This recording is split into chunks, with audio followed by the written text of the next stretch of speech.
ఓం శాంతి 29/12/1983 అవ్యక్త బాప్దాద యొక్క మధుర మహావాక్యాలు. సంగమ యుగము సహజ ప్రాప్తి యుగం, సహజంగా ప్రాప్తులు పొందే యుగం.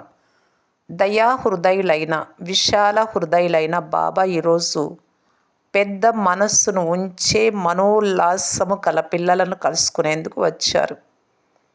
ఏ విధంగా విశాల హృదయంలో, బేహద్దు హృదయంలో కనుకనే అందరి మనస్సులను తీసుకొని మనోభిరాముడుగా ఉన్నారో, అలా పిల్లలు కూడా బేహద్దు మనస్సు, విశాల హృదయం, దాతాతనపు మనస్సును ఉంచుకునేవారు సదా హృదయపు సంతోషము ద్వారా ప్రపంచమును సంతోషపెడతారు. అటువంటి అదృష్టవంతులైన ఆత్మలు మీరు. శ్రేష్ఠాత్మలైన మీరే ప్రపంచానికి ఆధారం. మీరందరూ మేల్కొన్న జ్యోతులైనట్లయితే ప్రపంచంలోని వారు కూడా మేల్కొంటారు.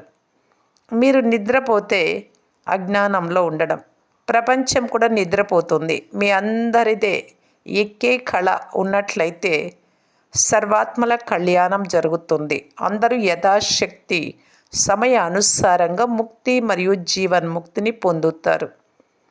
మీరు విశ్వంపై రాజ్యం చేస్తుంటే సర్వాత్మలు ముక్తి స్థితిలో ఉంటారు.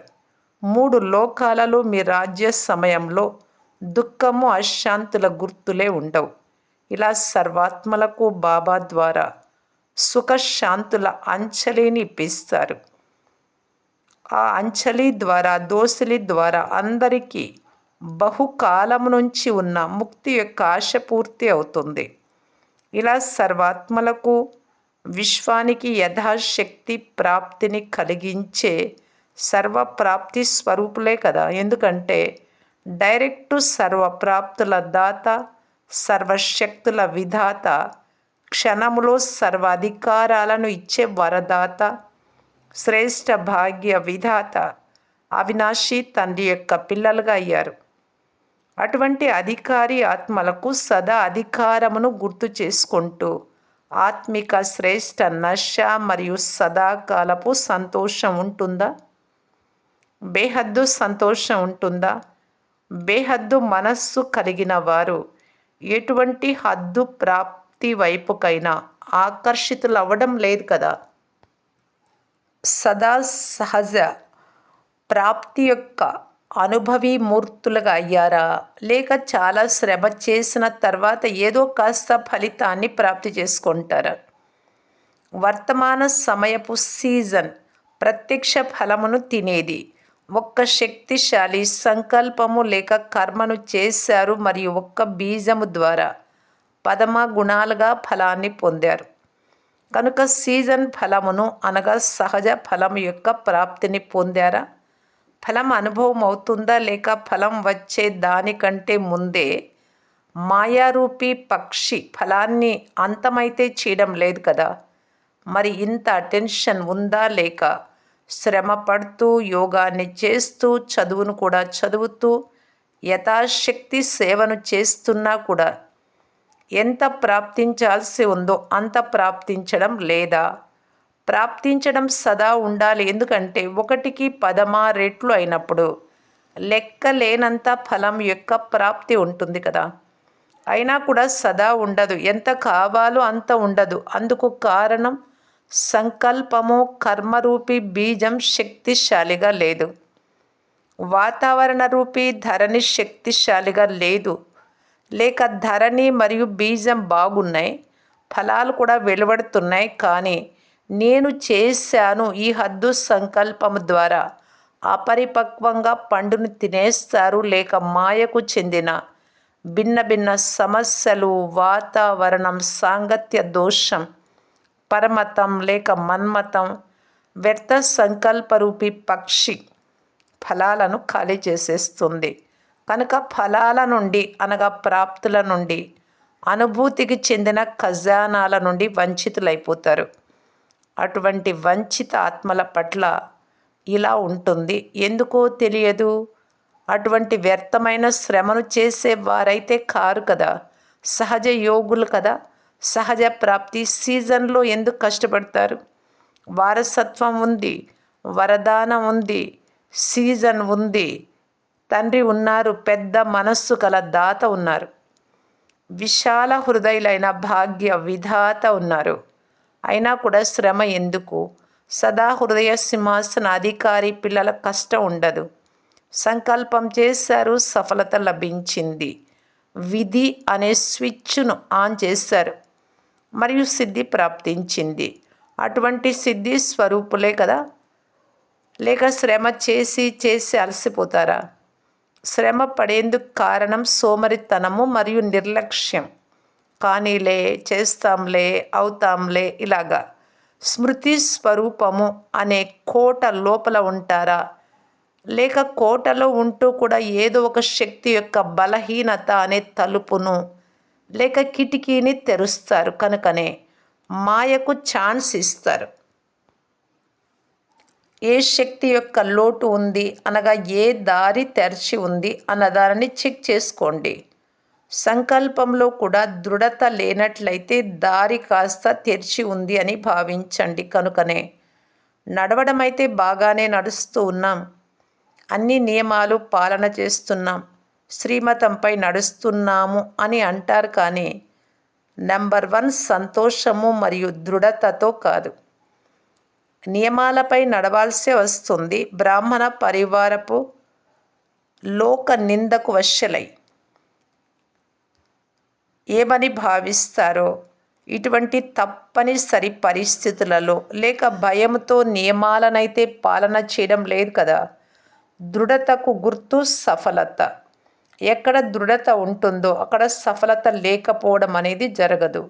ఏదైతే సంకల్పంలో కూడా లేదు అది ప్రాప్తించింది అనగా సంకల్పం కంటే ప్రాప్తి ఎక్కువగా ఉంది.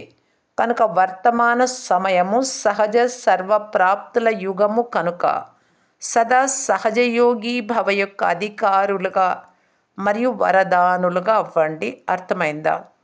మాస్టర్ సర్వశక్తివంతులుగా అయ్యి కూడా కష్టపడినట్లయితే మాస్టర్లుగా అయ్యి ఏం చేశారు? శ్రమ నుండి విడిపించేవారు, కష్టమును సహజం చేసే బాబా లభించారు. అయినా కూడా శ్రమ పడటమా? భారాన్ని ఎత్తుకుంటారు కనుక కష్టపడతారు. భారాన్ని వదలండి. తేలికగా అయినట్లయితే ఏ విషయాన్ని గురించి ఆలోచన, ప్రశ్నలు, చింతలు వద్దు. ఆ బరువు వదిలి తేలికగా ఉంటే ఫరిస్తాలుగా ఎగురుతూ ఉంటారు. అచ్చా, ఇలా సదా సంతోష హృదయులు, సదా సహజ ఫల ప్రాప్తి స్వరూపులు, సదా వరదాత ద్వారా సఫలతను పొందే వరదానులు అయిన వారసులైన పిల్లలకు మనోభిరాముడైన బాబా యొక్క ప్రియ స్మృతులు మరియు నమస్తే పార్టీలతో పంజాబ్ జోన్. అందరూ స్వదర్శన చక్రధారులైన స్వదర్శన చక్రం తిరుగుతూ ఉంటుందా? ఎక్కడైతే స్వదర్శన చక్రం ఉంటుందో అక్కడ సర్వ విఘ్నాల నుండి ముక్తులు. ఎందుకంటే స్వదర్శన చక్రం మాయా విఘ్నాలను అంతం చేసేందుకే ఉంది. ఎక్కడైతే స్వదర్శన చక్రం ఉంటుందో అక్కడ మాయ ఉండదు. బాబా పిల్లలుగా అయ్యారు మరియు స్వయం యొక్క దర్శనం కలిగింది. బాబా పిల్లలుగా అవ్వడము అనగా స్వదర్శన చక్రధారులుగా అవ్వడం. అటువంటి స్వదర్శన చక్రధారులే విశ్వ కళ్యాణకారులు. ఎందుకంటే విఘ్న వినాశకులు.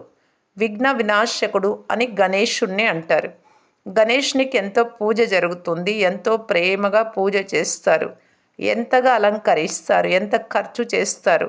అటువంటి విఘ్న వినాశకులు. ఈ సంకల్పమే విఘ్నాలను సమాప్తం చేస్తుంది. ఎందుకంటే సంకల్పమే స్వరూపంగా చేయిస్తుంది. విఘ్నం ఉంది, విఘ్నం ఉంది ఇలా అనడం వలన విఘ్న స్వరూపులుగా అవుతారు. బలహీన సంకల్పాలతో బలహీన సృష్టి రచన జరుగుతుంది. మీరు ఏది ఆలోచిస్తే మరి అదే కనబడుతూ ఉంటుంది, అదే జరుగుతుంది. ఎందుకంటే ఒక్క సంకల్పం బలహీనమైనదిగా ఉన్నట్లయితే దాని వెనుక అనేక బలహీన సంకల్పాలు ఉత్పన్నమవుతాయి. ఏమి, ఎందుకు అనే ఒక్క సంకల్పం అనేకమైన ఏమి, ఎందుకులలోకి తీసుకుపోతుంది. నేను మహావీర్, నేను శ్రేష్ఠాత్మ అన్న సమర్థ సంకల్పం ఉత్పన్నమైనట్లయితే సృష్టి కూడా శ్రేష్టమైనది అవుతుంది. అప్పుడు అలాగా కనబడుతుంది మనకు. అదే జరుగుతుంది, మంచిదే. కనుక అట్ ఎటువంటి సంకల్పము అటువంటి సృష్టి. ఇదంతా సంకల్పాలకు చెందిన ఆట. ఒకవేళ సంతోషంతో కూడిన సంకల్పాలు చేసినట్లయితే అదే సమయంలో సంతోషానికి చెందిన వాతావరణం అనుభవం అవుతుంది. దుఃఖానికి చెందిన సంకల్పాలను రచించినట్లయితే సంతోషమయ వాతావరణంలో కూడా దుఃఖ వాతావరణం అనిపిస్తుంది. సంతోషపు అనుభవం ఉండదు. కనుక వాతావరణంను తయారు చేయటం, సృష్టిని రచించడం మీ చేతులలో ఉంది. దృఢ సంకల్పాలను రచించినట్లయితే విఘ్నము మంత్రమైపోతుంది. అవుతుందో లేదో తెలియదు అని ఒకవేళ ఇలా ఆలోచిస్తే మంత్రం పనిచేయదు. ఎవరైనా డాక్టర్ దగ్గరికి వెళ్ళినప్పుడు డాక్టర్ కూడా ముందుగా నీకు నాపై నమ్మకం ఉందా అని అడుగుతారు. ఎంత మంచి మందు అయినా కానీ ఒకవేళ నమ్మకం లేనట్లయితే డాక్టర్ పైన ఆ మందు ప్రభావం ఉండదు. అది వినాశీ విషయం. ఇక్కడ ఉన్నది అవినాశీ విషయం. కనుక సదా విఘ్న వినాశక ఆత్మలు, పూజ్యాత్మలు మీకు ఇప్పుడు కూడా ఏ రూపంలో పూజ జరుగుతూ ఉంది? ఇది చివరిలోని వికారి జన్మ అయిన కారణంగా ఈ రూపంలో స్మృతి చిహ్నాన్ని ఉంచరు, కానీ ఏదో ఒక రూపంలో మీ స్మృతి చిహ్నం ఉంది. కనుక సదా స్వయాన్ని మాస్టర్ సర్వశక్తివంతుడను, విఘ్న వినాశకుడను, శివుడి సంతానమైన గణేశుడను అని భావించుకొని నడవండి. తెలియదు తెలియదు అని మీకు మీరే ఆలోచన చేసుకుంటారు. కనుక ఈ బలహీన సంకల్పం కారణంగానే ఇరుక్కుపోతారు.